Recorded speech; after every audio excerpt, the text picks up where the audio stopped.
Тинҷ бадем бачо, имрӯз саҳарай барвақти катем. Ман хостум ки дуюм рӯзи челленҷмона, яъне сар кунем ва чӣ хеле ки мебинем, якум рӯз успешно $10 мо кор кардем ва дар баланси мо $110 ва имрӯз ман бояд баланс ма $121 кунам.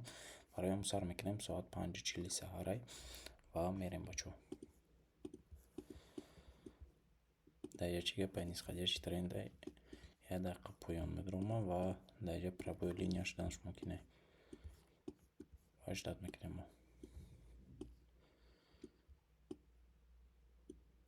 Ва чӣ хеле ки мебинем максимум модай барои мо 1 дақиқа поён дромадам зарани дагонма вай мекунам, яъне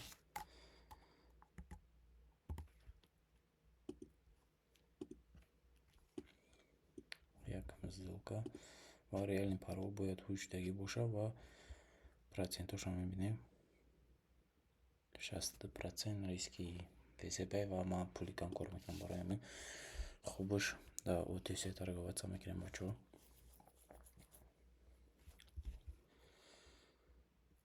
Сделкаи моро 10 секунд шумондай. Ира чикор мекунем? Обратный поён мекунем ва 3.1 якам ступени мо, яъне 1 буд гузашт. Дальше мерем. Ба ҳамин парада метавонем 1 дақиқа поён будроем. Лучше биёен ягон ҷои дига мерем ва ягон чизи наво мебинем. Чӣ гапай? Даҷа чӣ гапай? Даҷа чӣ хеле ки мебинем, даҷа локальный точка поддержкаи мой ва ҳамчунин сопротивление локальни мо дар ин ҷай. Ценато инҷаро омода метавонад, конечно метавонад барои чӣ боло, поён ва ҳамин калидор метавонад тарафи боло ҳаракат кунад. 1 дақиқа боло метавонам, лекин инҷа зонаи пастне. Бояд мо вообще-то дар ҳаминҷа наметавонам. Локальный точка поддержка дора ва ҳам сопротивление даҷа. Даҷа метавонад чӣ гап шава, разворот шава, яъне тарафи поён.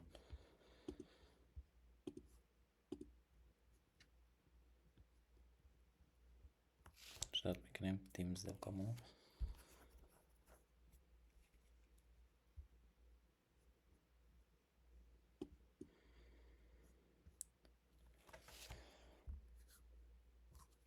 Ва ман чотка рӯи торговый план кор мекунам бачаҳо. Барои ҳамо дидан ки торговый план ма задам ва имрӯза торговый план ма мезанам. Видеоҳо ҳар рӯз мебароянд дар YouTube канали Умарҷон ТВ.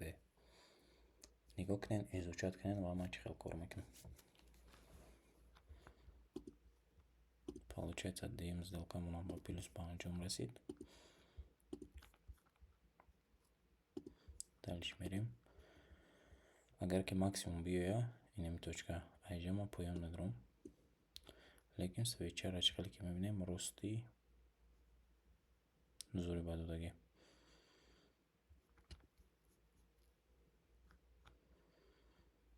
Камтар ждат мекунем. 1 дақиқа поён. Мақсад ошибка кардам, диден? Бояд ай ҳами точкаи мондагӣ медромадам поён. Хай ҳеҷ гап не бачаҳо. Мақсад дагонда метавонам. 1 баробар зиёд мекунам. 1 дақиқа. Дагонда медром. Пробой шудагӣ бошад, параро алиш мекунам просто тамом.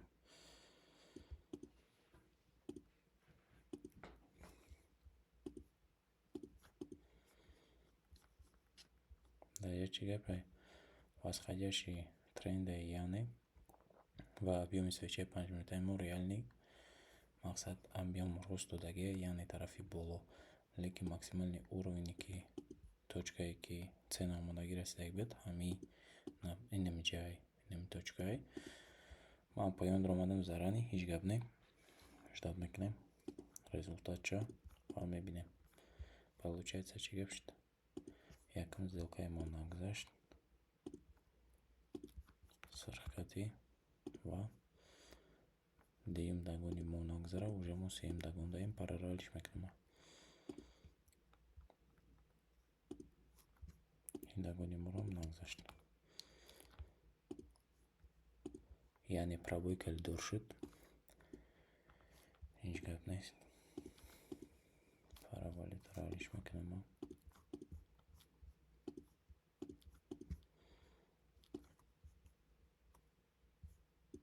در جای нисходящей трендай و дани максимумш дар ин калидорро клик мебинем. Разворот 1 дақиқа боло медорам ва свечаи 5 минутаи навсаршудаги клик мебинем. Последний где-то 3 соат зиёд як свеча 5 минутай инами калидорда, яъне ценаи мо пробой кардагӣ нест. Як бор ина ложни пробой кардагӣ, разворот 3 наштагӣ. Барои муҷдат мекунем мо ва мебинем.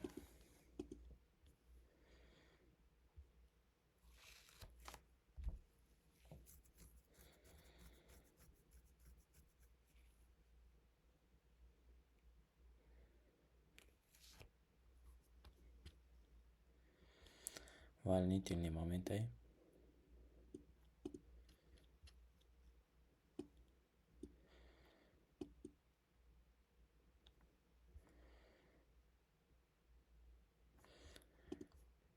ин дагони моро нагзашана ки мо дагони 11 омадем. Ма бояд 4 мемондам, 8 мондам. Значит, ма биёин точка 8 медорам, барои чӣ ки камтарак неправильно распределение баланс шудаема.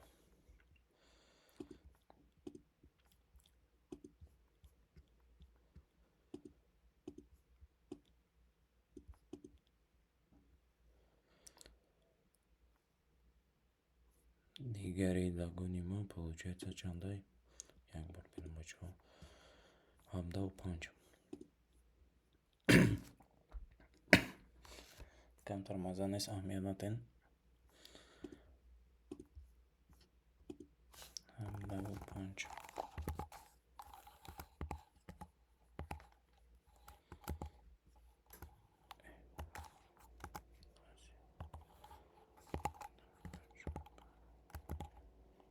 Я бача 17.5.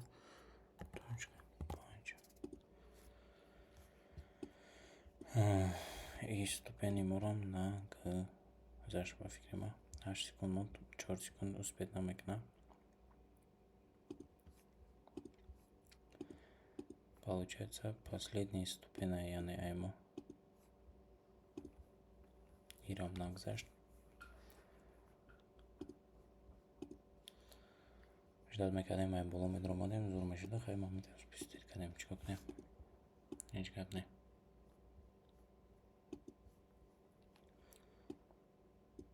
ва ҳамин нисходящи трендуда пасне боло дуромадан, лекин ба сабабе ки даоҷа чихеле ки гуфтам тон саппортай барои ҳамо, яъне паддержкашай барои ҳамо ман даоҷа боло дуромадам ва целмон $121, яъне кор карданай.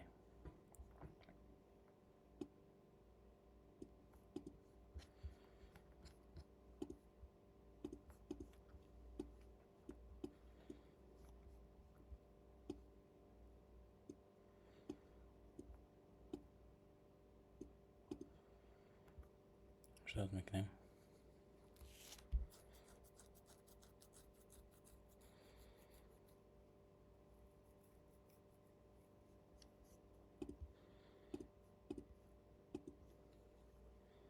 Ман камтар риск намерам.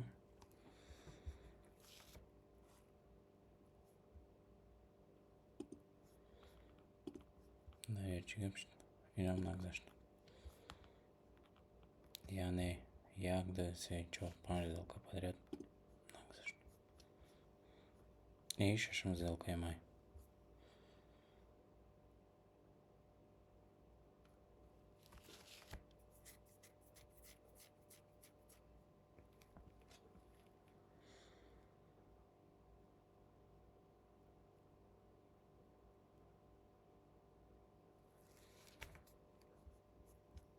Дар YouTube канали ман ҳама чи на реальни собития мебарояд, минус плюс фарқ надорад. Челлендж удачный меғалта намеғалта, ҳама чиро шумо худтон ба чашми худтон мебинед.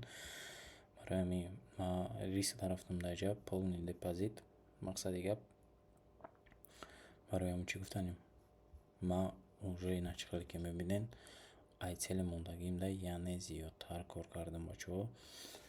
Ай шумо лайк ва подписатсия дар панои Аллоҳ бошед, значит дар гӯйплани мо камтарак период мепара ва ҳамин сабаб чикор мекунем бинависем линияи хитона ай чӣ сабаб яъне 5 сделкаи мо подряд нагзашт ва имрӯз мо уже бигем ки да 4 рӯз уже паридем, почти 5 рӯз да паридем ба сабабе ки ай пага бояд ин қадар доллар кор кунем ва сабабша бинависем может бит хол нарафта будам ман соати 5:01 саҳарай ва чӣ хеле ки мебинед даиҷа ма мақсад чӣ сделкае кардагим ҳамин рӯза инам ҷада мебуроя. Дидем бачо ва даже да иҷа бояд буроя. Камтар ждат мекунем. Инами қадар сума кор кардам, яъне чанд сделка 1 2 3 4 5 6 7 8 9 сделкада дар панои Аллоҳ бошед. Ай шумо лайк ва поддержка ҳама вақт.